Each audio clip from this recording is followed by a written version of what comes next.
business. Like I had 6 doors for renting. I had the affiliate stuff. And that's really when it started, was that first year teaching. Honestly, part of it was I was miserable. Chris Dreyer is the founder and CEO of Rankings.io, an elite SEO agency specializing in personal injury law firms. Under his leadership, Rankings.io has consistently ranked on the Inquirer 5,000 list for 5 years. I went to college. I knew I wanted to be an entrepreneur and own a business. Ended up with a history education degree. My first year, I was a detention room teacher. I took this job because it was on the same track as teachers. It's like, what am I doing? Am I going to do this for 20 years? Absolutely not. And I was trying to find a way out. I moved to Tampa. And at the time, since I was managing the real estate, I wasn't even aware of like property managers. I ended up selling them. I was very fortunate. It was like the real estate crisis. Starting his journey from a high school detention supervisor to building a top SEO agency, Chris has mastered the art of niching down. As a podcast host, real estate investor, and author of Niching Up, his insights on specialization are sought after by top entrepreneurs. This episode is about focus, mastery, and building dominance through specialization. To go to $1 million to $2 million, you get 100% gains. But when you start hitting 15, 20 million, you have to think about things differently. You have the idea. Don't think about planning to make it perfect, but do it. Then improve. Don't accept defeat. Learn from your failures.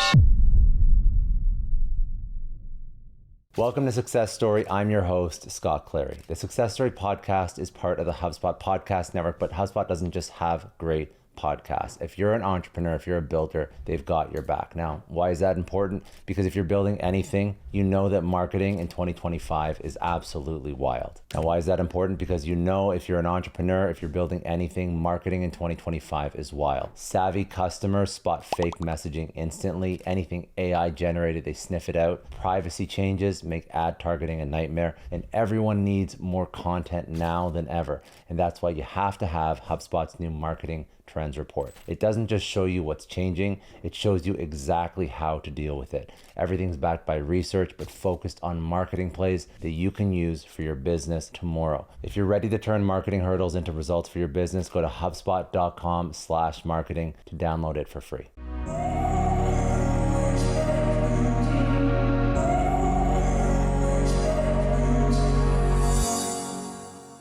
Chris, first of all, thank you for coming on. I'm excited. This is going to be fun. So you built Rankings.io into a powerhouse agency. And when I say powerhouse, you made the Inc. 5,000 list 5 years running. Super impressive. That's not easy to do for anybody who doesn't realize how much of an accomplishment that is. But let's just open it up with the topic that you love to speak about, niching. And I was about to say niching down. I was about to, because that's what everybody says. But you speak about niching up, and this has sort of been your business mantra. This has been what's created so much success for you in what you do now and in past things. So what is so important about niching up, not down? I think the biggest thing, first of all, thank you for having me on the show. This is super exciting. Happy to chat. The niching, it's another example or reframing focus. Anything that I've done in my life, whether it was sports, the collectible card game stuff, if we go down that rabbit hole, poker, business, has been focus. Niching. My focus in legal has really put me on a path to success. You know, it's so funny. I guess that's like the elephant in the room we have to address. So Canadians say niche and Americans say niche. And and there's times when I go back and forth between the two, but regardless, it is the same concept, regardless of however you pronounce it. So, I mean, when you literally wrote the book on niching up, and I think that, or niching up, excuse me, I'm gonna speak. We're good. Either one, I'll roll with it. When you wrote the book Niching Up, first, describe what niching up means versus niching down, which I think is a term that people have always used to try and sort of pinpoint a market they're going to go after, or a customer subset that you want to niche down into a hyper specific group of people they want to sell to, market to, whatever. What does niching up mean? I think it's just reframing it like an opportunity. More of a half glass full versus an optimistic view, more as a pessimistic view. And a lot of times when we focus and we want to move upstream, it takes time to build that relationship equity. You know, in legal, the Morgan and Morgans, the Sweet James, these types of firms, like if I was talking to multiple industries, I would never ladder up in a quick enough pace to talk to these individuals. So it's basically an abundance mindset for focus, as opposed to thinking that you're going to lose something. Everyone thinks about losing market opportunity and shrinking TAM, but there's a lot of benefits to come from niching. And I think, like, if you look at sort of what you've built now, talk to me about, actually, I don't even want to know about what you're doing right now. I want to know the first time that niching up actually served you. And then we'll talk about what it's done for rankings.io. But when did this concept of I need to be hyper specific and that's where the opportunity is, when did that idea sort of first work out? I think the roots, it's from my dad, from sports. I got to start there. And I play, you know, it's typical. I played all sports. I was good at baseball. I was good at all these other sports, but I was really good at basketball and decided to take all the additional time to focus on basketball. So when people are at baseball practice, like, I'm in the gym working on basketball, because I saw that, you know, I heard that with Nadal and tennis, like he was an all sports player. But really, I think from there, it was, and maybe it's just my genetics, my chemistry, and liking the focus and the organization, the OCD component kind of lends itself to that. Even, you know, the collectible card game stuff, I was a world ranked player, and in the game that I played, they had multiple, let's call it factions that you could be. Well, I only played one or two. That was it.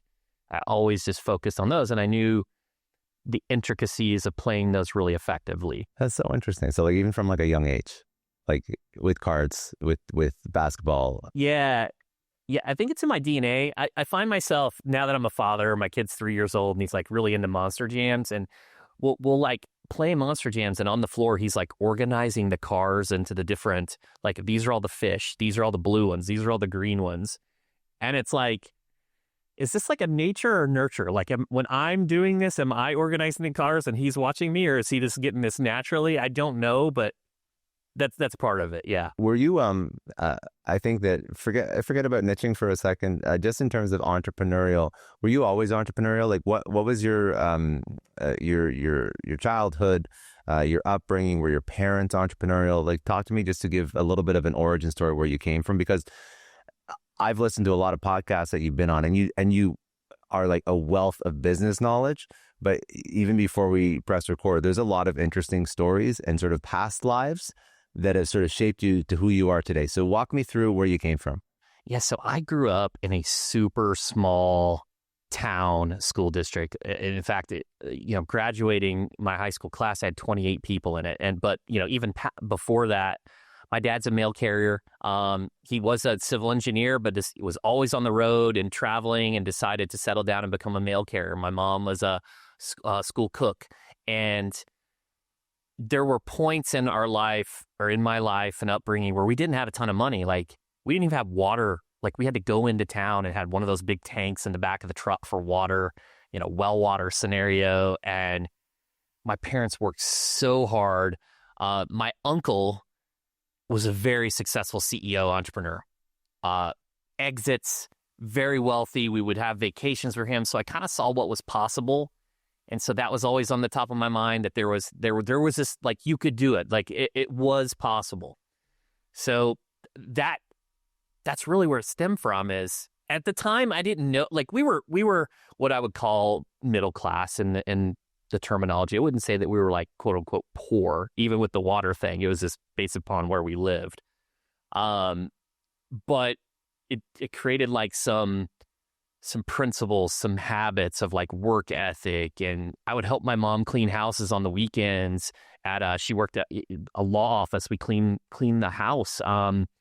She used to do these, like, on Sundays, like what do you call those, where you go into town and they have all the groceries and stuff, the flea market type stuff. Yeah, like little markets. She would hustle. Yeah, and farmers market stuff. And so we were always doing something like that to make extra money. And also on the side, I saw like my uncle's success. I would talk to him. I was envious of that, not in like a negative way. No, like just I love my uncle. It's a positive. Yeah. I'm so curious. Have you ever thought about, I always think about like nature versus nurture. You just mentioned that. And is entrepreneurship, is it something you're born with? Is it something that you can learn? But even if you look at the example of your parents, and your uncle. Your uncle was entrepreneurial, highly successful. Your parents also were entrepreneurial, did not have the same level of wealth. What do you think, and you learned from both of them, very valuable lessons that served you, but what do you think the difference was between their mindset, which I'm assuming then resulted in their success or lack thereof comparatively? Really good question. I gotta preface this. Mom, Dad, if you're listening, I love you guys. So I let me say, my mom was constantly trying to find her passion or her way that she could contribute outside of being the absolute best mother and caring mother. Like everything was about her kids, everything, every waking moment. And I think that she didn't focus, honestly. Like we're hustling, doing this thing, cleaning a house. We were then selling, stuff at the farmer's market. Then we're doing this. And she had all these different types of jobs, but I think she didn't really pursue it because of like being a mom first. It was like first and foremost, even to this day. I also just think that she never had an interest to learn, like, just the, business principles of charging more and repeat customers and all the things that come into running a successful business. My dad is one of the hardest workers I've ever met in my life. Just when it comes to grit and work ethic, he worked, I think, every overtime hour they ever offered to him and hardly didn't take any days off. I think for him, it was like he was very risk adverse. Adverse. Yeah. He, very conservative in the stock market, very didn't want to go out on his own, would prefer the security of working for someone. My dad's upbringing, I lend itself to a lot of that because his dad died when he was very young and his mom didn't have a lot of money. And this was in high school. So he went right to work out of high school for someone else. And so he didn't have this these gap years and this time to reflect. He didn't have the privilege, unfortunately, to take time and to figure out. It was just right into work, and sometimes you get stuck, and not stuck in a bad way, but it's what you know, and it's scary as hell to do shit that you do not know. And if you've only known the one thing, which is work and safety and security.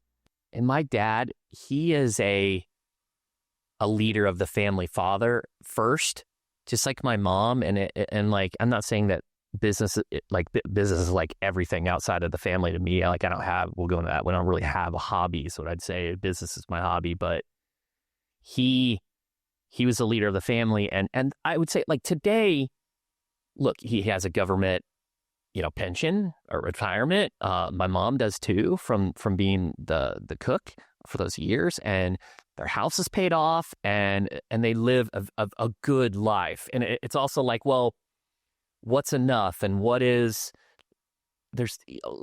you continue to strive? They go on vacations. They're very happy. I think I had different levels of ambition from a wealth perspective, but they're very secure. They don't have like astronomical debt. They're comfortable, and they do have freedom still. I think that a lot of people who listen to this show in particular could understand that pursuit of wealth does not mean that you should sacrifice any of those things that your parents did so well. And my parents are very similar to yours, by the way. My parents are exceptionally similar. My dad worked for the government. My mom worked for universities, and then she took time off and she had me and my brother. Then she went back to work after. And they're not hurting by any means, but they were not risk takers in an entrepreneurial sense.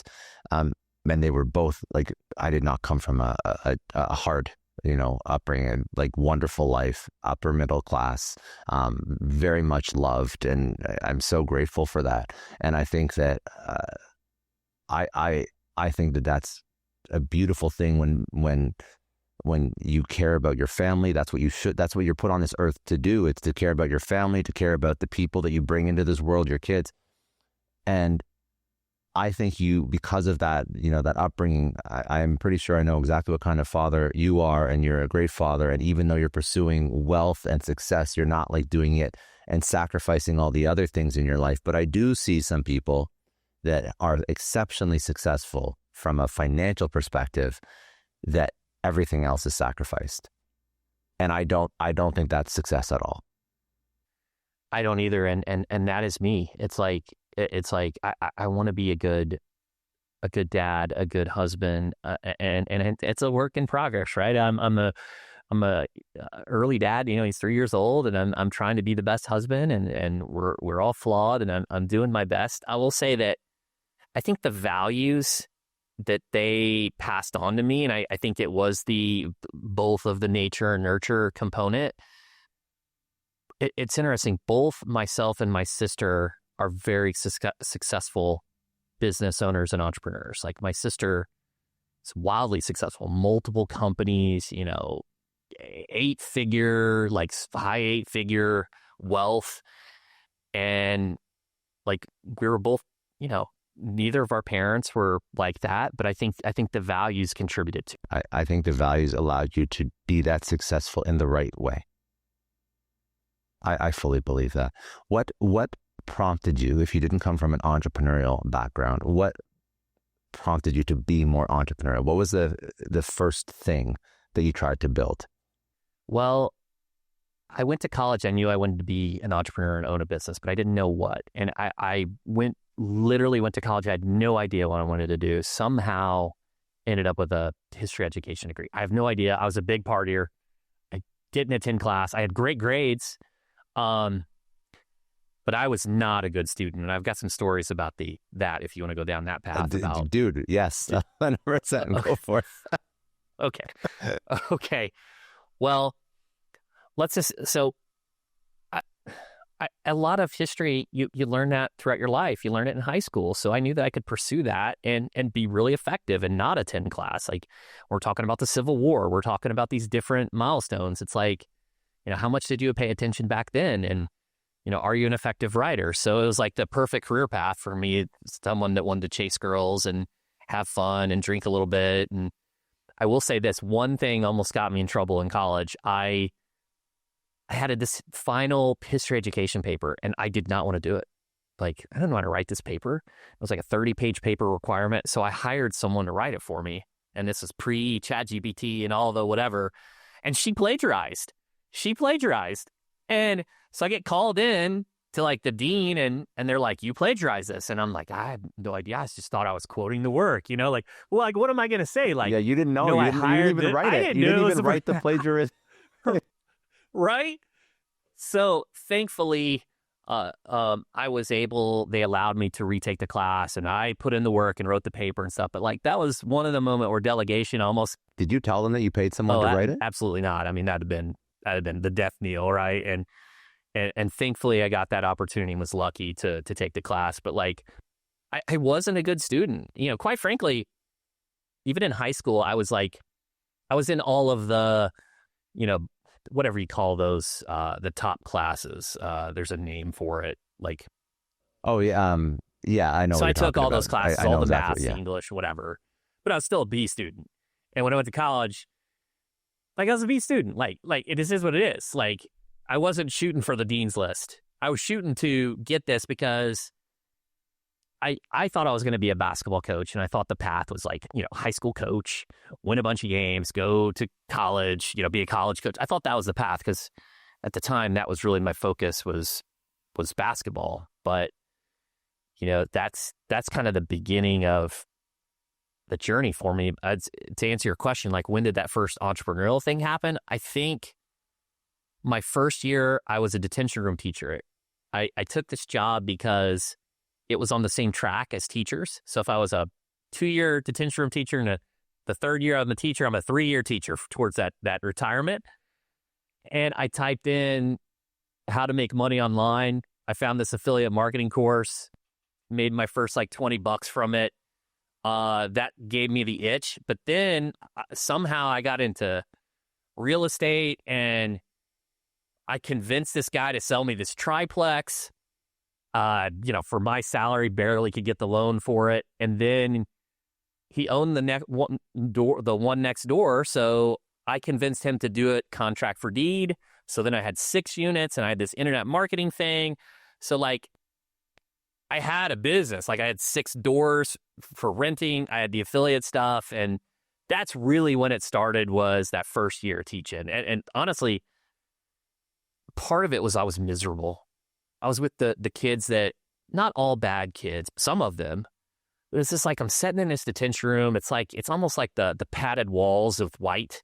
It's like, what am I doing? Am I going to do this for 20 years? Like, absolutely not. And I was trying to find a way out. And that, I mean, so now it's ironic because your first version of entrepreneurship is anything but niching down or up. It is almost like buckshot, like anything you can touch that's not the detention room. This is what you're going after. So, when was the first version of entrepreneurship that was successful for you? Like, I mean, you moved into affiliate marketing, real estate. 6 doors, by the way, is very, like, that's impressive for the lack of experience in real estate and for how old you were. Some of these obviously didn't work out, did they? I mean, failures teach us more than wins sometimes. So what did this first version of entrepreneurship teach you? What did you sort of, what did you say, listen, this is not for me because of X, Y, and Z? And how did this clarify your path into SEO, into internet marketing, into all the sort of stuff that you do now? So my first website was loseadoublechin.com. It was niching. It was focused in the weight loss category, and essentially, I mean, there's more to it, but essentially weight loss and health, right? And it was wildly successful. I built like 80 sites. I didn't like really believe that. I thought I just got lucky. I didn't know it was the focus at the beginning. And I built all these other websites, staining concrete, acai berry. I had a portable generator site that took off in the Katrina era. I had all these sites, but really the one that hit was the Lose a Double Chin. I ranked number 1 for double chin for like 3 to 5 years. Massive amount of volume. Part of why I'm wearing this beard right now, because I'm I got the double chin, but it hit, and I was making like 16 grand a month by my second year. But how were you making, like, just like having 80 sites? Like, what made you think, oh, I want to spin up 80 sites and that's how I'm going to make money? I thought that it would be as easy to get a win in these other niches, but I didn't realize I got very lucky on the double chin site for my first site. And I should have just focused. And you just spun it up, and it was just articles and then ad revenue? AdSense. I had some Amazon products, but overall is Google AdSense, and it was a big driver. I had like, let's say I had 80 sites. I would say 4 of them produced 90% of the revenue. So that's a signal. Yeah. Yeah. I have a funny story on this without going too off track. One of them was how to stain concrete floors, and I ranked number 1 for stained concrete for a few years. And I created this. You fast forward, this article's out in the ether that I wrote, and my president today, Stephen Willie, is getting ready to redo his basement. He's going to do the stained concrete floor, and we'd worked together for 2 years. And he's like following this instructional article, and he gets down to the bottom, and it's me. He's just like, that's funny. So it's still on the internet in 2025. It's a lot harder to find whatever. now because I've taken a lot of that stuff off, like the double chin and the best. I had a best man duties and a pastry chef thing. I tried to get rid of as much of that as I can, or I could. But yeah, there are a few of those out there in the ether. How did you get good at SEO? Like you're OG, like, internet marketer. What year? Okay, so 80 sites, double chin, lose the double chin. What year is this? This is 2006-ish. I was the teacher and doing this on the side. Oh my God, that's so old in internet. Internet time. It was so easy back then. It was so easy. I wish I would have just pedaled to the metal and did it more, but live and learn. And you were, the business was spin up a website, write an article, put it on the website, basic SEO, it's not as difficult as it is now, obviously. And were you writing articles for 80 websites? I was writing articles for a few, but I had an affiliate team in the Philippines. So early on, Upwork used to be called Odesk before they got acquired, and I had an Odesk team of about 8 people. And so they were writing the content, and back then, there was this site called Ezine Articles. Ezine Articles was a very authoritative site, and if you got one link from Ezine Articles, it would propel you up in the rankings. There was other success factors, but it was heavily weighted there. And what's funny is they sent you, whenever you became an expert writer at Ezine Articles, they shipped you a coffee mug, coffee, and like a pen or something. Well, I had like 30 of those because I had like different pens. So I used to like play with it and hold them up in videos and stuff. And like some of the old G's would recognize the Ezine Articles too. But that's kind of how I got started. Yeah. And that was, okay, so that was a signal that, I mean, you upload, you set up all these sites, 3 or 4 are killing it, the rest not so much. Okay, that's a niche. You shelved real estate and then you just went all in on SEO?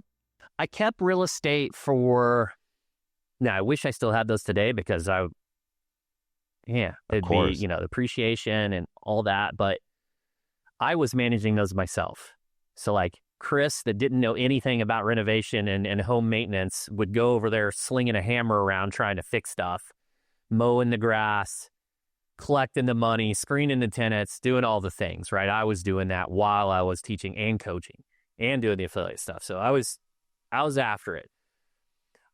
At the end of when did all I was gonna say at the end of my second year teaching, I was making like $16,000 a month, and I was gonna get paid the teacher salary the whole summer. I got a mentor in Florida, which I can tell you about how I knew this individual, but I moved to Tampa. So, and at the time, since I was managing the real estate myself and wasn't even aware of like property managers, I ended up selling them. But it was the timing of when I sold them.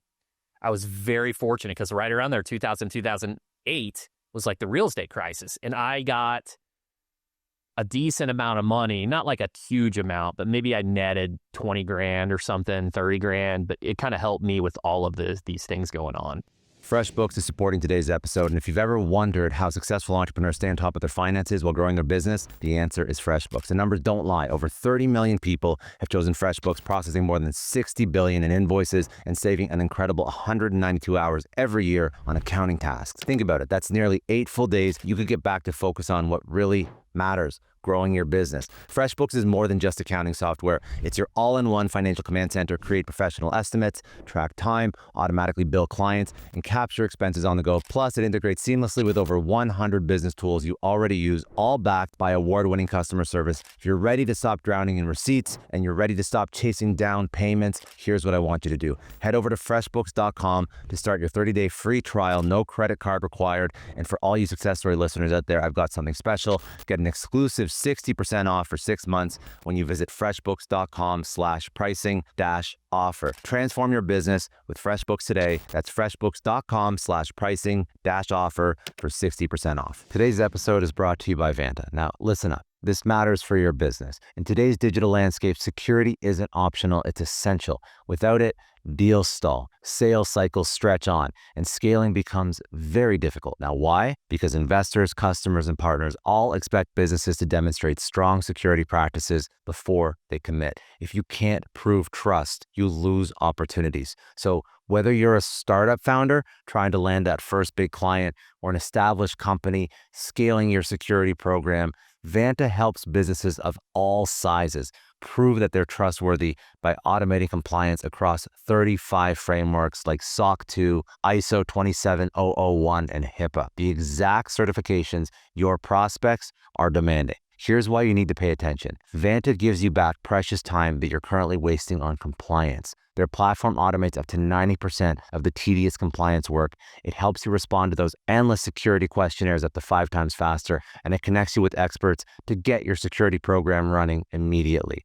The results speak for themselves. A recent IDC report found that Vanta customers achieve over $535,000 per year in benefits, and the platform pays for itself in just 3 months. So you're going to join over 10,000 global companies like Atlassian, Quora, and Factory who use Vanta to manage risk and prove security in real time. And don't miss this. For a limited time only, my listeners can get $1,000 off Vanta. That's real money back in your pocket. Visit vanta.com/Scott right now before this offer expires. That is VANTA.com/Scott.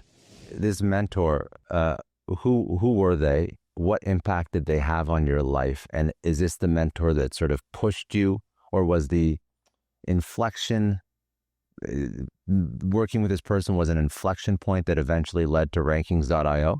I'm going to say major contributor to it. I was, and you might go into details here, but between high school and college, I played this collectible card game called Legend of Five Rings. It was the same. It's very similar, like Magic the Gathering and the Pokemon, right? I know Magic, but I never knew this one. So this game had a very big following for a time, and I was a top player. They had these things called Kotai championships, and I won 4 essentially state championships in a 2-year period. At the time, no one had ever done that. I think a few years after I kind of got out of it, people did. But one of the other top players was an individual named Ryan Carter. Ryan and I and all the top players, just like when you really get into a game or something, we had a mastermind. All the top players hung out, talked cards, went on these trips because, there'd be a 200, 300 person tournament, but like you're up against these top 10. Like they're going to be at the end. Like, you all know each other. And Ryan was one of those players. And we started just chit-chatting about internet marketing. He was really into it. And he started it as a full-time job, and so me as well, and we basically lived together. We talked about digital marketing every single day. It was a passion. We were both trying to make money and hustling.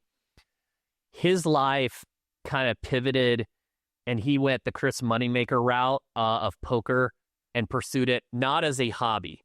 He is a through-and-through pro poker player that had a mindset coach, a tactical coach, was very successful, went that direction. I continued with the digital marketing. Now, I did have a brief stint in poker where I made a decent chunk of money, but that's kind of the direction that I went versus him. Between all the different things that you've been successful at, I mean, you're recounting a lot of wins. So, I mean, I'm assuming you're leaving out some failures, or maybe you've just been incredibly successful over your career. But what was the through line between, and if you want to talk about failures, be my guest, but I'm not going to push you on those. But what was the through line between being successful at affiliate marketing, and being, quasi-successful even at real estate, and being successful at playing cards, and being successful at playing poker? Is there a personality trait that served you well, or practice, or some idea that you find has sort of allowed you to be successful across all these, it seems like very different domains? It's core values. It is, and I'll expound on this, but like our core values at our company are excellence, execution, and grit. And I am the epitome of a type A driver. Whenever I take these personality assessments and they're like, have these ranges, I'm always like falling off the page on the driver and execution. My orientation in terms of thinking about things is shorter term orientation, like a year is about as far as I can go. So I have issues wandering and thinking about 3 and 5 and 10 years. So like a Jeff Bezos has a super long-term orientation, when like a look back window, and this orientation of just thinking about the future. I would say like an Elon Musk, like these people are thinking about changing the world 20 years from now, 30 years from now. Me, it is just straight, have the idea, get it. So I'm not making one affiliate site, I'm making 80. I'm not doing 5 articles on the website, I'm doing 100 or 1,000. Playing basketball, I'm playing basketball every single night. I had a key from the superintendent where only I had it that I could access the gym. I went every single day. I was before school, went every single day. It's like obsession. Obsession to the point where I cannot play video games. Not because I don't enjoy them. It's because I take them to the 10th degree, and I have to win. I have to be number one. And I remember, I'll give you an example. It was like a point where I just had to quit playing video games. There's this Final Fantasy on PlayStation 2. There's this one level that you could play in, and you can only access it at one point in the game, and it gives you like these permanent boosts to your people. Well, I played that level for 40 hours to just max out all my guys before moving, and it's like, what am I doing? Like, so business has become this game. This people joke about the simulation and whatever, and RPGs, when you think about role-playing games, it's like you get the guy, you fight some monsters, you level up, you build bigger cities, get bigger swords. Like, that's what I'm doing. That's what I've always done in business, in affiliate marketing, in everything. It's just keep focus, keep reputation and execution. That execution and consistency has been the number one driver. When does obsession in business serve you, and when does it hurt you? It serves me because I want to be the best, and I don't have any shame saying that. The Timothy, what's his last name? Chalamet, right? He came out and he goes, "I want to be one of the greats." Like, that fired me up. Like, please, I love that type of stuff. Some people didn't like it. They thought he was brash. I loved it. I love people saying they want to be the best and having high standards. And okay, when does it serve me? It serves me because I go all in. Like, look, I'm not, if I take an IQ test, look, I'm real. I'm not going to be like a 160 or whatever. I'm not going to be also, the bottom, but I'm going to be like the average guy. But the difference is, every single day, every year for the past 11 years, I've read 50 to 100 business books. I listen to business podcasts every single morning. I'm in business masterminds. Like, I'm just constantly, because I can't be the best at everything, but I can be very good at this thing. So that's how it's served me, is this relentless focus and passion. How it's hurt me is I have extreme difficulty shutting it off. Like, tremendous difficulty. Sleeping, my sleep is horrible. I need a sleep coach. I need the Oura Ring thing. I can't shut off my brain. I also, with the wife, I have to be very purposeful, intentional about being in the moment and listening to what she's saying, because I'm also thinking about this deal I'm trying to close, or this marketing initiative, or this employee. Right now, I am in an office. I'm the only person in this office. I'm paying a pretty high lease for this office. I'm the only person here because I cannot work from home. Because if I'm at home and I get off work, I'm still at work. I used to have this house before my wife. I had this nice house in O'Fallon, Illinois. Had a big master bedroom upstairs, but my office was upstairs. And after I got off work, I had to go downstairs because that was when I was off work. So that's the negative, right? The negative is health too. It's like, where, in these health and relationship and spiritual, it's like I had always, and I'm getting way better. I'm blocking my calendar, I'm working out, I'm eating better. But like, that took a backseat too. Like, I was putting all of my time into the business. It's tough, dude. I think that sometimes, like, the dark parts of a person's personality is what allows them to be successful. Dark in like the way you just described with obsession. I mean, I've heard this from Mr. Beast, who he went on Stephen Bartlett's Diary of a CEO and his podcast, and he said, I wouldn't be successful if I cared about my mental health. I believe that to be true sometimes with me as well. I think that I also believe that most entrepreneurs are, to a degree, even a small bit neurodivergent. Like, I think that that's reality. I don't think that it's normal or rational to put your life into something. But if you're going to try and build something, it's almost required, at least for a season. The issue is when you can't shut it off, and when everything else in your life deteriorates because of it. That's when it becomes a problem. Not if you do it for 5 years and then you're successful and then you can, spend your life focusing on your health and your wellness. And ideally you do it simultaneously, but I get that sometimes it's hard to balance everything. But yeah, okay, put 5 years, put 10 years, but then have a partner, have a spouse, have kids, be present for your kids. Like there's other things in life that are important too.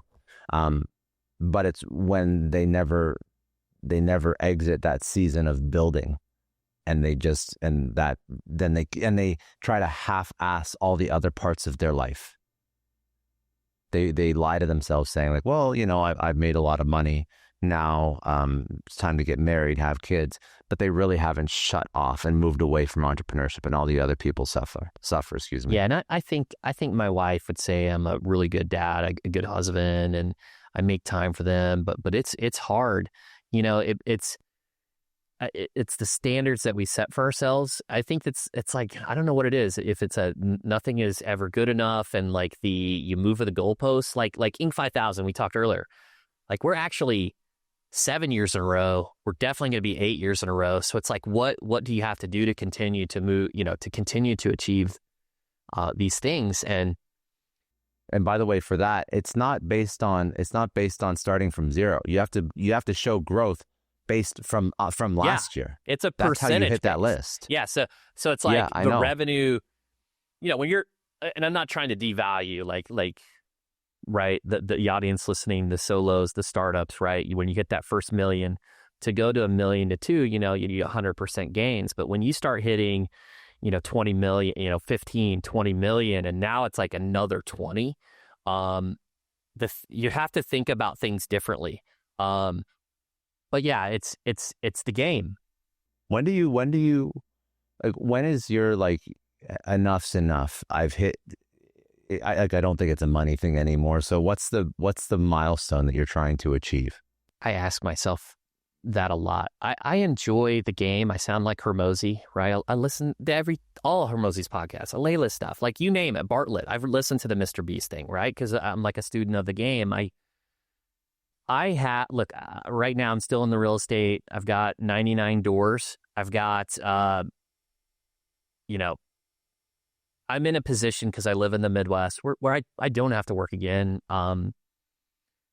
I'm good from a financial perspective, but I just enjoy the game. Like I'll tell you, like right now, PE, and there's a lot of money for agencies. Like they're just scooping up these agencies, and I had some big numbers thrown at me. But the thing that I couldn't solve was, what do I do afterwards? Like, what do I do? Like, I don't have hobbies, and I need to get those. I think having some physical fitness, would help me with my health, help me connect with my son and my wife better. But right now I don't have those. And so I was like, I couldn't think about what's next. So I'll just continue to build. That's where I'm at right now. Yeah, it's tough. It's very tough. I don't have an answer for you. I just know that, like, as a friend, I would say that find something outside of work, because I think that this is when I'm telling you this, I'm also talking to myself, because it's way easier to give advice and to live it. Yeah. But I also find like my identity is wrapped into my work. Yeah. And I know that it's not good. Yeah. I know that it's not good, but it is. It definitely is. As much as it's, I also, tweet out nice little novel ideas about balance and seasons, and don't let you, and it's ironic because a lot of the things that if you ever read my content, most of those lessons are like me telling me like what I should be doing. Yeah, I like that. It's like reminders. It's great. Yeah, because it's not easy. It's not, and once you get on this hamster wheel, so to speak, it's just another hamster wheel. It's just another, it's hard to get off and completely change what your focus is. But I don't have kids yet, but that my promise to myself was that I would not be working at the level and with the I would not put as much of myself into my work when I have kids. That was really the promise. It's not because like my dad was absent. It's actually because my dad was very present, and that's the exact experience that I want for my kids. So yeah. I love that. At least you're thinking that way. I love that. That's amazing. At least you're thinking that way. That's great. Let's talk. We can talk about SEO if you'd like. I mean, it is kind of what you do for a living. So. Yeah. So I think that it's interesting. We'll tackle SEO and rankings.io sort of from two perspectives. One, I think, is just you are a wealth of knowledge in SEO and business. But I think that also we can go back to that very first question I asked about niching up, And when you started rankings.io, you already probably understood that niching up and niching in general was like what you wanted to do. So from advice to a young entrepreneur, you niched up into law and then personal injury law. And I've heard you speak about how you could even niche even further. But what was your thought process for niching up into law as an SEO firm? I think there's, you might be surprised at this. I think individuals have to have experiences in a lot of areas to find their purpose and passion. And ultimately, it's that Venn diagram: purpose, passion, and profit. It's like, you got to have all three. Like, it can't be just a purpose and passion, but you can't make money. You got to be able to generate money too, all three. And well, I knew that legal was saturated. I knew that it had been around for many years. It had stood the test of time, that they were, willing to spend money on advertising. And so all those things lends itself to a good industry. But at the end of the day, I had worked with many lawyers, because before I started my own, there was a brief stint of time for about 1.5 years where I worked for 3 agencies, and one of them worked with a lot of lawyers. It's kind of funny how I landed in that position, or kind of that you talked about wins and losses and setbacks. So I had a big setback on the affiliate side and had to get a job temporarily. But I think those experiences, and I just found that they were a good option for me because I wasn't majorly capitalized. I was bootstrapped. Like, so I had to have a community that I could like throw the paint at, as opposed to trying to target everyone. And you just chose legal because they were people that could afford to, allocate budget? At least when I was in college and hearing on the news, more and more attorneys graduating every day and can't find a job, and more law firms. And I'm like, okay, so a lot of times people will say, I think there's this really poor advice where there's 2 different versions of this. Some people talk about blue ocean and going to and creating something new. I think that is the Peter Thiel 0 to 1. But I also think that people have flawed ideas in this. And what I mean is, if you don't create something absolutely new, it's actually better to go where the competition is. You want to go where the bloodbath is, because of competition. It demands expertise, right? I'll take legal right now, for example. Right now, there might be a few bankruptcy attorneys in a city, right? Or the one patent attorney, or the couple in immigration lawyers. When there's a ton of personal injury attorneys, well, there's only 3 spots in the map pack. Like, who's going to win? So they want to hire the expert to get them in the top 3. If you're just the only one, by the nature of being the only one, you don't have any competition, you automatically rank, right? So, and because of that, and the time, people are willing to pay for expertise because of the time saver it provides for them. I'm more because I put in the reps. I am more likely to achieve the objective, as opposed to them spending the time to learn the craft. It's all centered around time. When was the moment when you knew that your bet on SEO for lawyers was like the right bet? Well, but let's just. My first year, we grossed like 79,000. Not a ton, but the next year it was like 300, right? So it's like the amount of money that I was making doing this and helping other individuals was just, versus working for someone else. It was like, I never liked the idea of being a teacher or working for someone else because of caps and ceilings. That's why if I was going to work for someone, I would absolutely be in sales. It's like, it's on me. I would want to sell a good product, and I would have no ceilings. I would hire my own assistant. If I was at all the salespeople listening, I would hire my own assistants, right? And that's kind of what I did. So I'll tell you a brief story, because I think this kind of encapsulates a lot of things about my character and just things you hear about, but maybe in a vacuum. So I had a big setback around 2011 or 12. That first algorithm hit. My affiliate money went from, let's just say 20 grand. I don't know exactly what it was, to be honest. I have no idea. Down to like 2 overnight. And that's a big dip. And I wasn't saving money. I was still partying. I was still doing this, spending the money. And I looked at, and there was no way around it. So at the time I got on Craigslist, I fired off my resume to like so many I just typed in SEO and fired off the resume to so many companies that I hit Craigslist filter that I couldn't shoot my resume anymore. I don't even know what that is. So it's like hundreds. Well, from that, within a few days, I had 3 interviews for 3 agencies, all remote. This was pre-Zoom. This was like go-to meeting days. This is like operating a remote company by phone, essentially. Basecamp was a project management tool. I don't even know if some of the other ones existed. I had 3 interviews and I got 3 job offers. And most people would be like, well, which one did you take? Well, I took all 3. And the reason I took all 3 is because I had my team from the Philippines. So I was the best SEO specialist at all 3 jobs because my output was better than any other person at any of those organizations. And at the end of the day, the owners were very happy with my work. Why could Chris do 10 times the amount of this other people? Well, it's because I had 8 people working for me. So instead of making, 40, 50 grand a pop, now I'm making 120 to 100 and whatever. And I get this experience of learning what the agencies are doing right and what they're doing wrong. So that's kind of the mindset of, hey, you're going to offer me all 3? Well, why can't I accept 3? Why do I have to only accept 1? Entrepreneurs just think different. They just think different.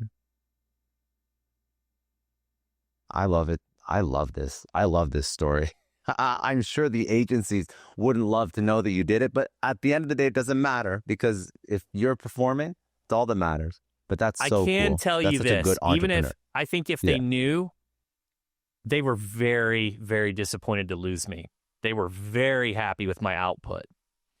That's why a lot of times you get in these different scenarios where people, you talk about in-house or outsourcing or whatever. At the end of the day, it's about results. It's about productivity. It's about, it could be a pricing arbitrage component in there to make profit. But at the end of the day, I was a very good employee at all 3 of those.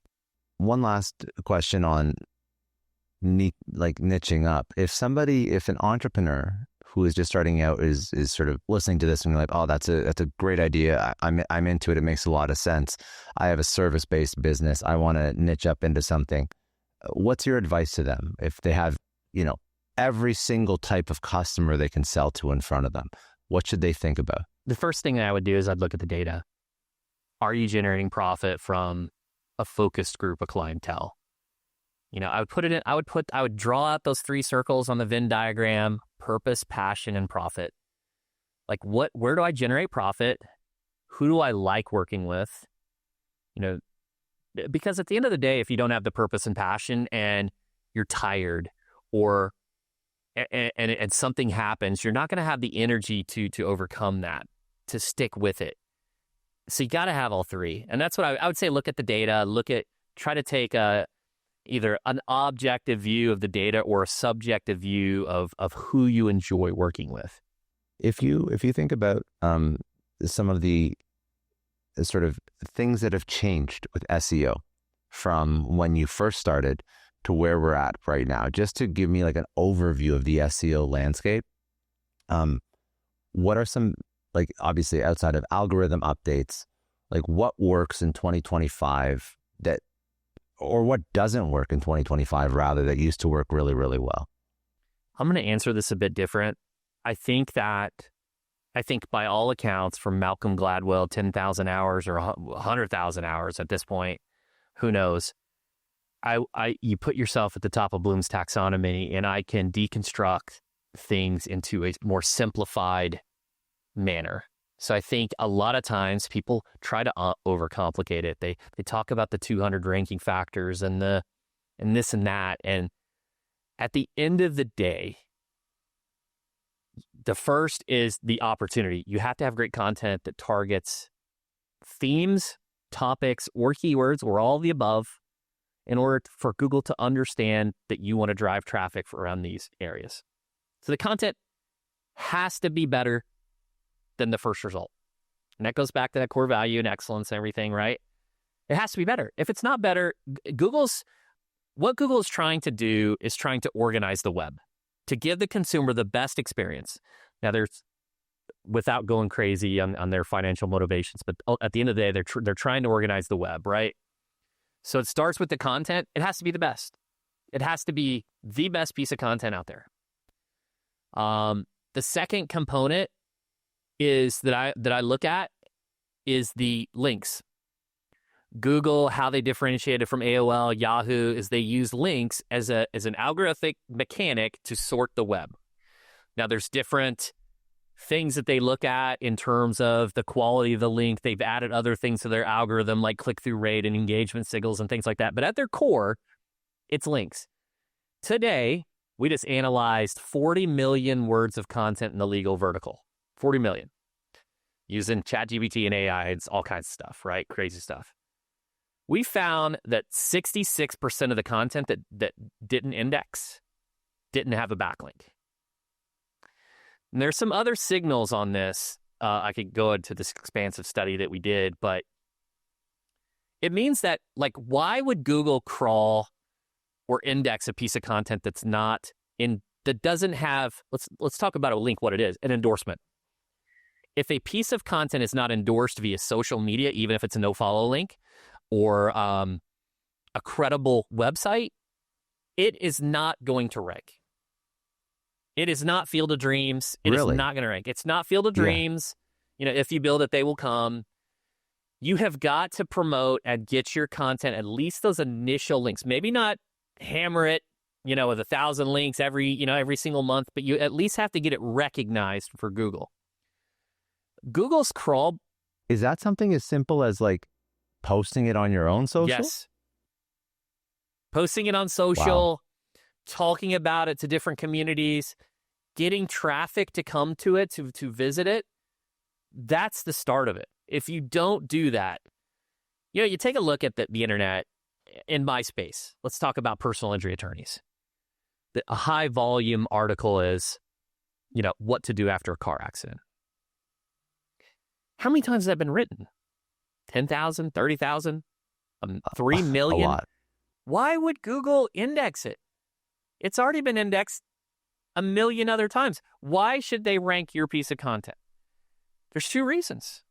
Either your content's better, or it has more endorsements, or it's a combination of both. I think all these people, it's the snake oil life, right? It's we're going to do this GEO stuff. We're going to do this. Oh, it's your meta description length. No, it's not. Is it better? Is it endorsed? That's the name of the game. And that rules today. It ruled 20 years ago. It is as simple as that. I was going to say, people then just overcomplicate the shit out of SEO. They absolutely do. They try to pull the curtain over the eyes, and a lot of these sites, your WordPress and setting up a title tag and those types of things, it's like very easy. They'd overcomplicate it. A big thank you to Indeed for supporting Success Story, because hiring people is one of the hardest things you're ever going to have to do as an entrepreneur, as a founder, as somebody who's trying to build a business. It's important to hire well and find the right person, but it takes so much time and it's so labor intensive because, like most entrepreneurs, you have 1,000 things going on, and there's a good chance that you just realized your business needed to hire somebody yesterday. So how can you find that great, amazing, right fit candidate fast? It's easy. Just use Indeed, because you don't have to waste time struggling to get your job posts seen on all these other job sites. If you're using Indeed, you can just use their sponsored jobs to help you stand out and hire fast. Your post jumps right to the top of the page for relevant candidates, so you can reach out to exactly who you're looking for faster, and the results really speak for themselves. According to Indeed data, sponsored jobs posted directly on Indeed have 45% more applications than non-sponsored jobs. And you know what I love most about Indeed? It really just makes hiring so fast, because everything is streamlined streamlined in one place. No more juggling multiple platforms or waiting weeks for the right candidate. And how fast is Indeed? In the minute I've been talking to you, 23 hires were made on Indeed, according to Indeed data worldwide. There's no need to wait any longer. Speed up your hiring right now with Indeed, and listeners of Success Story will get a $75 sponsored job credit to get your jobs more visibility at Indeed.com/Clary. Terms and conditions do apply. Just go to Indeed.com/Clary. A huge thank you to NetSuite for supporting today's episode. Now, what does the future hold for business? If you ask 9 experts, you're going to get 10 answers. Bull market, bear market, inflation up, inflation down. Honestly, at this point, you just need a crystal ball. But until we get one, over 41,000 businesses have found the next best thing. They future-proofed their businesses, their operations with NetSuite by Oracle, which is the #1 cloud ERP. Imagine having your accounting, your financial management, your inventory, your HR, all flowing together in one fluid platform. And here's what makes NetSuite different.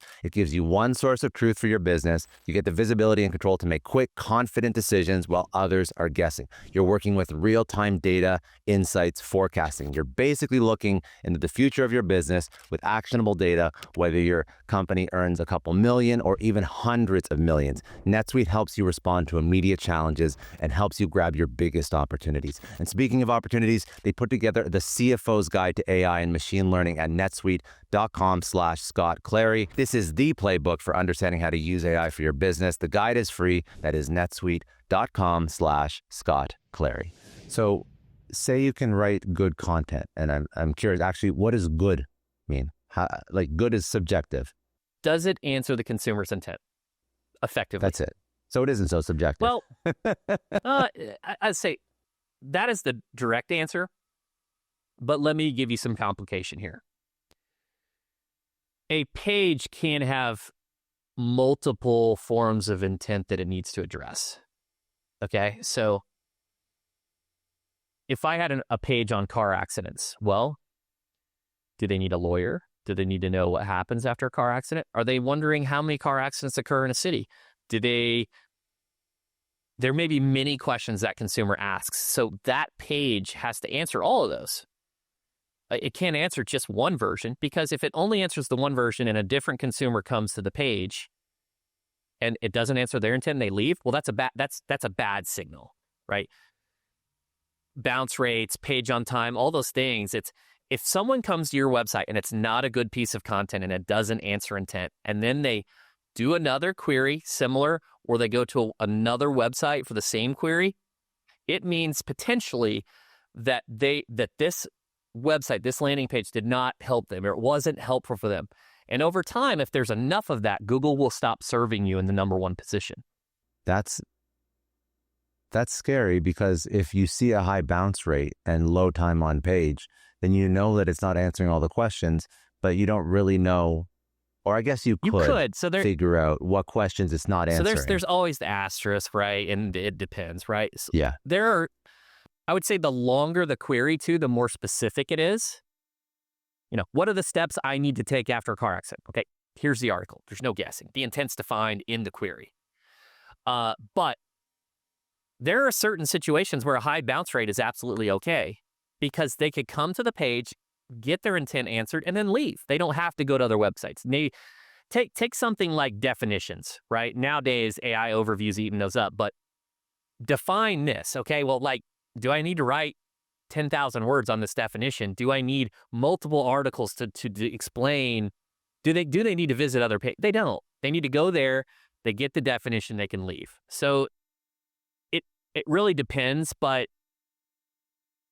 it depends on your goals, on what you're trying to achieve, and but at the end of the day, it's great content. Does it answer the consumer's intent effectively?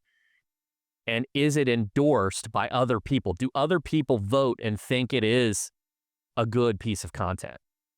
Interesting that you mentioned AI overview. So AI overview, if you Google anything, it'll give you an AI overview right at the top. I'm assuming, tell me if this is a conspiracy theory, but I think that Google is doing this so that your page isn't ranking as high anymore. People aren't going to the pages. So then that means that you're forced to spend more ad dollars to get a sponsored position for your page to show up. Is that The conspiracy, or is that what Google is doing? Absolutely accurate. They're a for-profit business. They make the majority of their publicly traded company's revenue from Google ads. If they can make more money there, they're going to do it. And I will say, it's not like the AI overview zero-click scenarios didn't exist. We had rich snippets. They were zero-click scenarios. It showed the answer, and you didn't have to click through a website. And they have such market share domination. I think they're finally below 90%, but still, that they can create a less satisfactory user experience to supplement their ad revenue. And what does that mean for businesses and SEO? Well, it means, I'll tell you this right now, I've seen a dramatic shift in the benefit of pay-per-click ads and LSA as opposed to organic and maps. Even if you look at things like above the fold on a monitor, the things that are above the fold are typically local service ads and Google ads.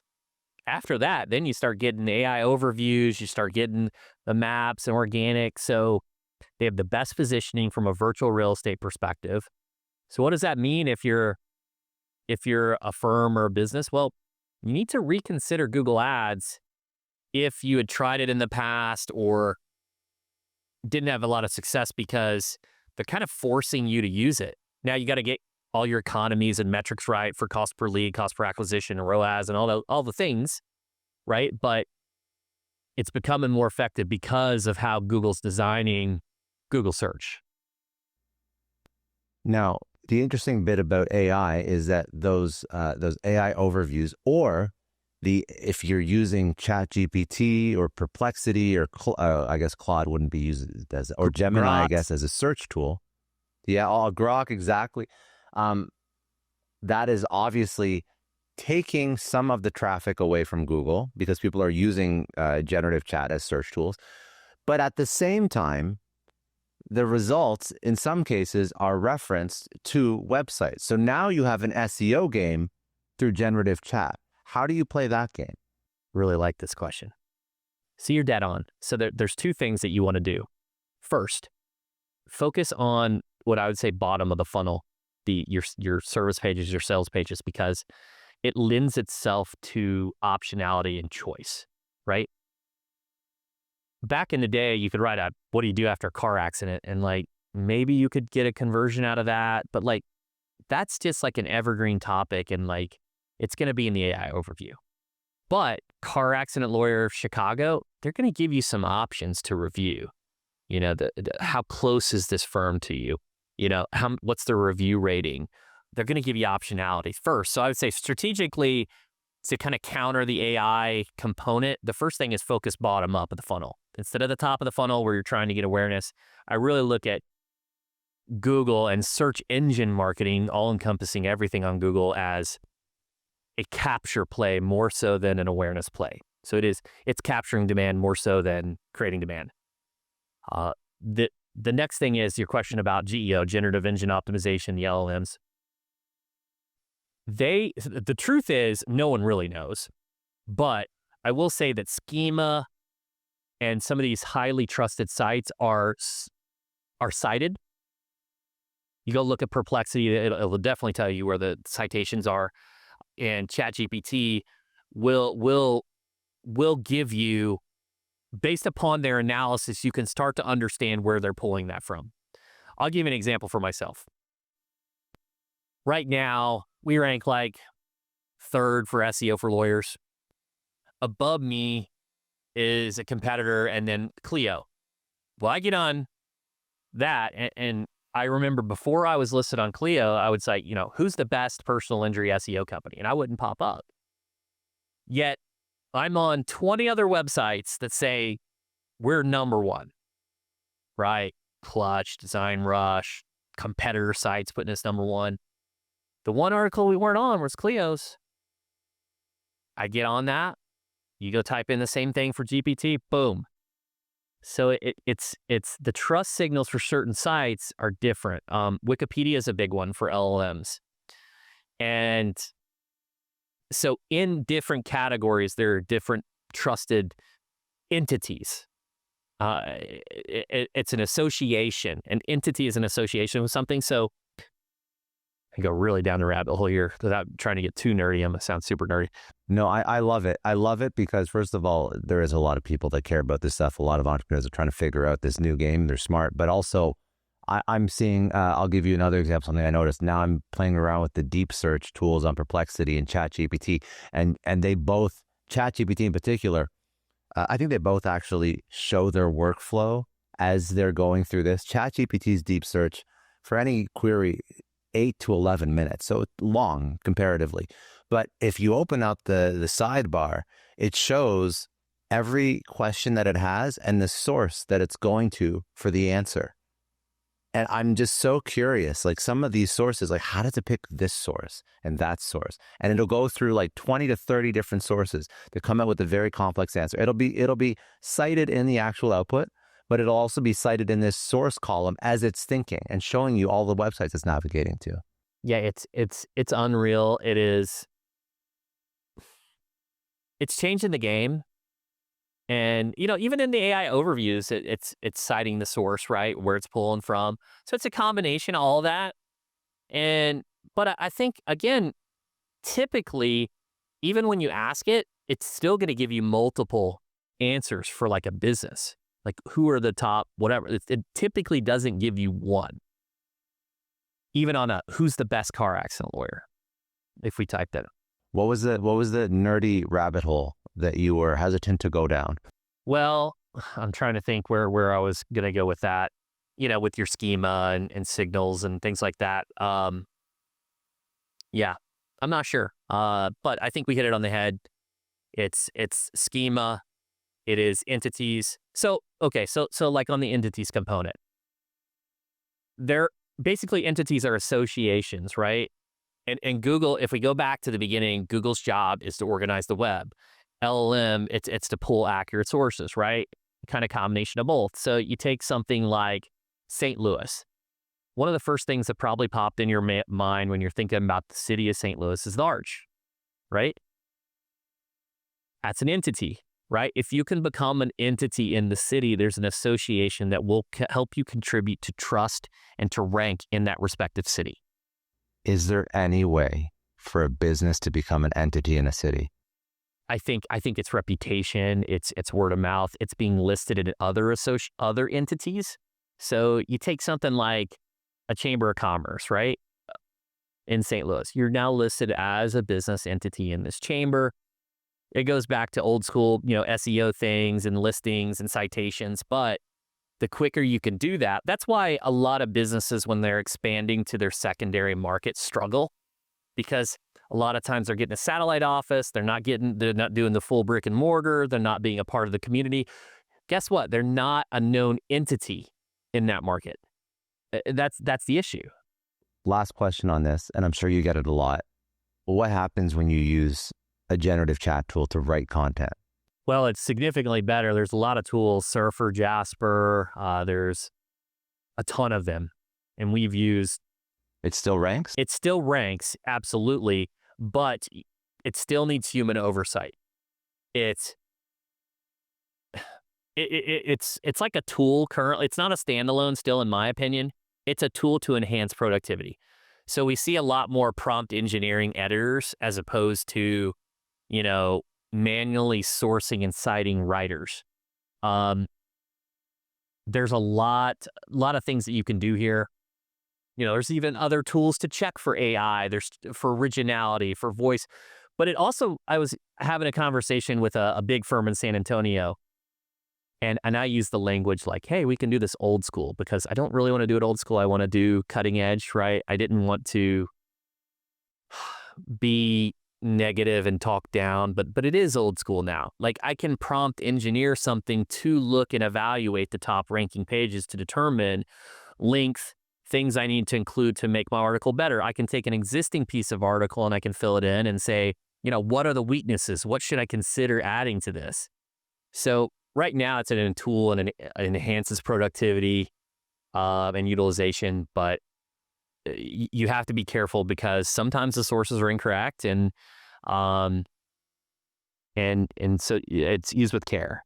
I want to just pull out some sort of last bits of wisdom from your entrepreneurial journey. And if there's anything else that we didn't go into, like, feel free. But we went through a lot. I'm really happy with you going into the weeds on SEO, because that's going to help me too. I think that it's moving so fast, right? It's moving so fast that it's just hard to keep up. Very hard to keep up. If you look at, your career and we touched on some of your personal growth and your entrepreneurial growth, just to give people that are just starting out a little bit of hope, because it's not going to be all easy. Tell them a story about one of your harder moments. I don't want to say like darker, but something that you struggled through as an entrepreneur.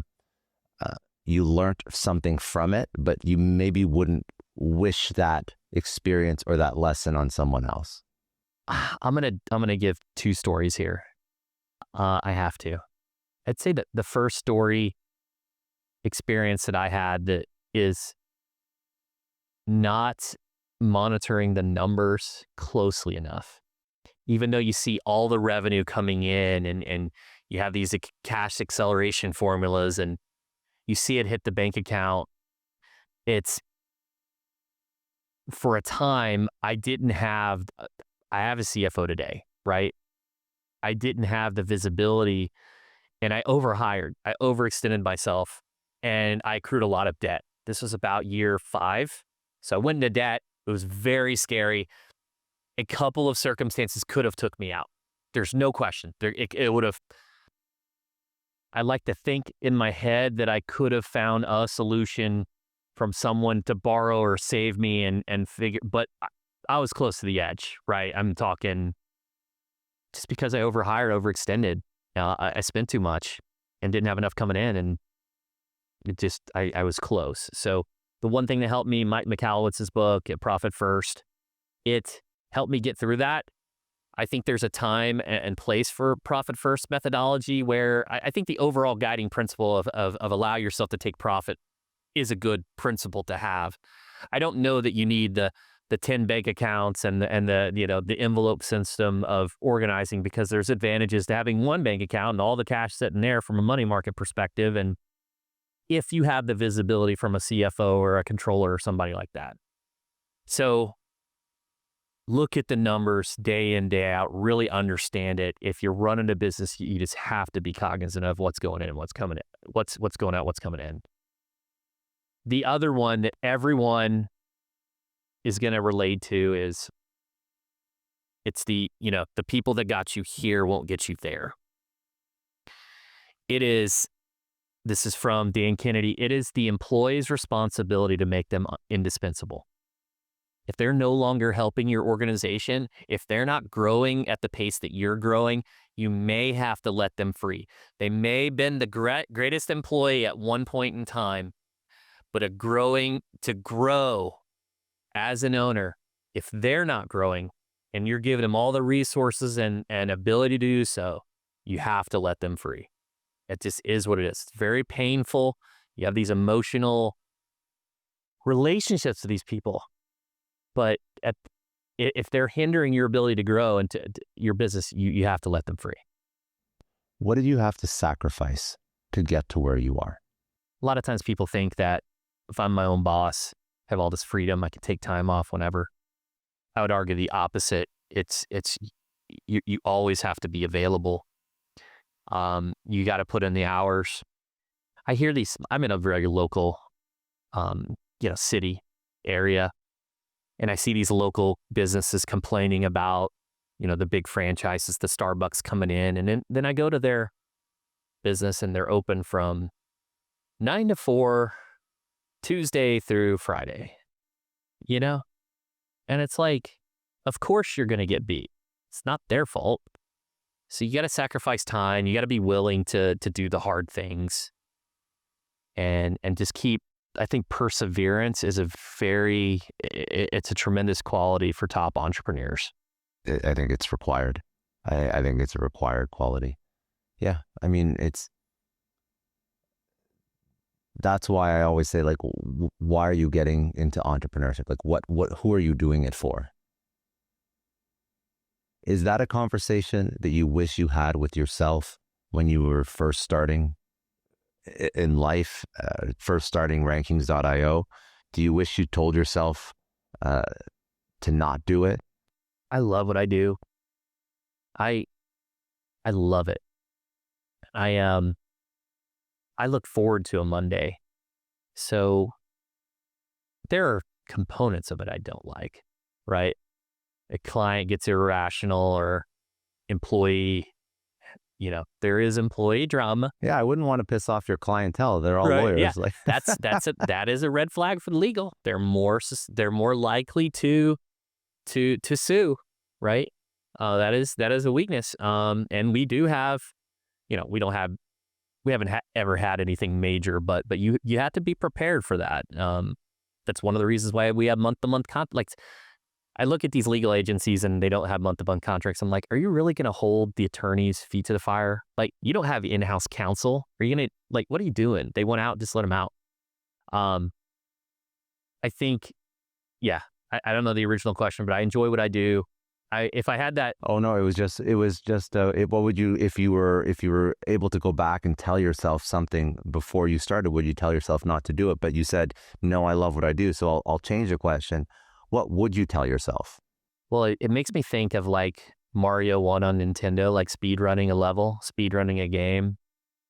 I would be very intentional. I would have paid attention to the classes that I needed to pay attention to, like English and writing and some of the entrepreneurial classes. I would have, had I gone to close, because I think it was a good social exercise and it was a lot of fun and I don't regret any of that. I probably wouldn't have went to law school. Right now, I can't, outside of applying to an alternative business structure through Arizona, it's the only state that allows this, I can't participate in fees, right? So I lose out on the asynchronous, ability to monetize, where if I was just a lawyer and went to law school, I could have that. So knowing that I would end up here, I would have speed run the game and been intentional about some of those choices. What keeps you up at night? It's 3 a.m., you're worried about things. What would that be that your clients, your team, people that follow you, they never see? For the most part, we handle issues. We're very accountable and we have a plan to address them. We're willing to, if we're in the wrong, give individuals their money back. We're very secure from a financial standpoint. I think what keeps me up is I'm so impatient, so anxious, and I just want to do the next thing. I'm thinking about how can I do the next thing? That's a good answer, dude. That's a good answer. I feel like that's a cop-out answer. That's like when in an interview when they say what's your worst trait, and I'm like, I work hard. It's the truth, though. I never shut truth. up. I read. So I'll take it the negative standpoint, right? It's like I said, the positive for myself on an idea to execution, but it's also like if I task someone to do something, and they tell me it's 2 weeks, the first thing that I say is, okay, do it. Give it to me in 7 days. Right? It's half it. Why can't it be done today? Why can't it be done tomorrow? Why does it have to take a month? How long is this task going to take? Oh, it's going to take 3 hours? Okay, give it to me tomorrow. But that's not all, people don't love that. And people don't have, I try to hire people with those values of a sense of urgency. People have mixed feelings about that, obviously. But, at the end of the day, it's how you operate. And I think that the answer is you hire people that are okay with that expectation. Neil Patel, obviously you know him because he's in the same game as you. He hires people who are okay with working weekends. He says, if you are working for me, you're working weekends. He doesn't give a shit. He has no qualms with saying that because he says it in the first interview. The issue is when there's a disconnect and you BS the person and you try and, not trick them, but you don't give them the full picture of who you are. They come work for you. And then the expectations that you laid out in the interview are completely different than what the reality is in the business. That's the issue, in my opinion, at least. If people are okay to work hard, to make a lot of money doing it, and they're happy with what they signed up for, no issue with that. It's the disconnect. I really resonate with that. And you got to measure against your values. Like, I'm not going on the EOS and the people analyzer plus minus, but to some degree you have to analyze with KPIs and have an objective and subjective viewpoint on who's really performing, because things like time tracking and utilization, like, it doesn't paint the picture. I don't want to penalize someone that's very effective that just does something more quickly. Yes, exactly. No, 100%. What was, whenever you're building anything significant, there's stress, there's anxiety, there's hits to your own mental health at points, for sure. What allows you to persevere? What's the tool, the framework, the mental model that allows you to push through the hardest times so that you can continue to show up, and not only show up, but like, you're thriving, you love what you do. But I know there's times when it hasn't been so easy, or just even events have been stressful. So what's the strategy that you deploy that someone else could emulate? What immediately popped into my brain was like, F you. Like you're not gonna beat me. Like, it's the mentality. It is an issue. Like, I remember, like, it's from the Play to Win mind. It's like a mindset thing. There's a commercial with Tiger Woods when he's with his dad in the golf cart, and it's talking about, like, his dad keeps trying to distract him when he's hitting, and he's like, one thing that you will have above everyone else is you'll have mental toughness. And like, I think you have to have extreme mental toughness and that drive. And I remember, like, my dad was very, very hard on me, very high standards, even to the point of leisurely games like Yahtzee.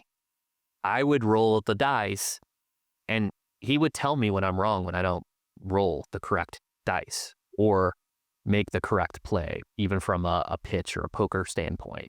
Like, mathematically, are we playing the game to have fun, or are you playing to win? Like, this roll combination has this percentage. And because it's a civil engineer background, it's mathematics background, just super high standards, drive, mental toughness, all the above. And I think that you build those, at least for me, by exposing yourself to hard situations again and again and again and again. So true. Chris, I appreciate you so much, man. Thank you. And I guess I'll give it over to you. What do you want to leave the audience with? What is one last, like, words of wisdom, insight, story that you think somebody listening would benefit from? I think the biggest thing that would benefit them from an entrepreneur perspective is to, it sounds cliche, to outwork, not by 10 times, by 100 times your competition. The reality is, I look at my legal competitors, we're doing significantly more volume in almost everything. And just because of that volume, some of it's going to land. I'm going to create opportunities for myself. If you're prospecting on the phone significantly more, you're going to get more leads and appointments. I think you have to be prepared to focus your time and attention on execution first. You have the idea. Don't think about planning to make it perfect, but do it, then improve. And do it 100x more than anyone else. And yes, two things can be true at the same time. There will be a time when you have to build out systems and processes and hire and delegate. But especially if you're just starting out, do it 1,000x more than anyone else. That will be what it takes to get it started. And then you'll figure out how to delegate and build systems around your success after. You can't jump past the hard work when you're trying to be an entrepreneur. You really can't. Where can people connect with you? I mean, so I know that you have one of the largest personal injury, you have a personal injury podcast, you have a personal injury conference. I mean, not everybody in this audience is a personal injury attorney, unless they just want to come listen. Like, I think you speak about a lot of other stuff as well, like business, entrepreneurship, life. But tell people where they can go. So list out like podcast, if people want to actually come in person, all the socials, website, all that. Yeah, let's start with a couple things. I'm going to try and not give people too many options. But first, the book we talked about, it's on Amazon, Niching Up. So you can check that out. If you want to hear my podcast, it's the Personal Injury Mastermind. I've had Neil Patel on as a guest. I've had Seth Godin on as a guest. Big name entrepreneurs and the biggest of the big personal injury attorneys. Most of the time we're talking about business that I think would be applicable to any business owner. I have a conference, PIMCon. Last year, we had David Spade as a comedian. I interviewed Michael Spelps. We had some heavy-hitting personal injury attorneys, some of the, the big of the big. This year, we're going to have Nikki Glazer as a comedian. We're going to have a really high-end, top-notch coach. I can't say who yet till that's finalized. And then if you are an attorney and you need some SEO and digital marketing help, it's rankings.io. And then lastly, if you want to connect with me on social media, LinkedIn, Chris Dreyer, and Dreyer's Dreyer. LinkedIn's the best network to connect with me on. Awesome. Yeah, I know. And if you're listening and you're like, I can't remember all those links, they'll be in the show notes. So we'll put everything there. So pick and choose how you want to connect with Chris.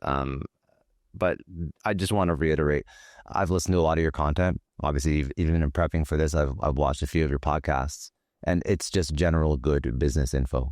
You bring on some really good guests. So if you just want another great podcast, go listen.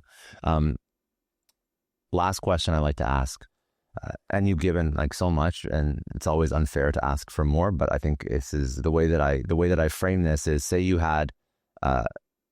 only had one idea, one sort of word of advice that you want to pass over to your kids. You can't give anything else. This is the most important idea that you've learned your entire life, and you have given quite a few. But what would that last idea be, and why?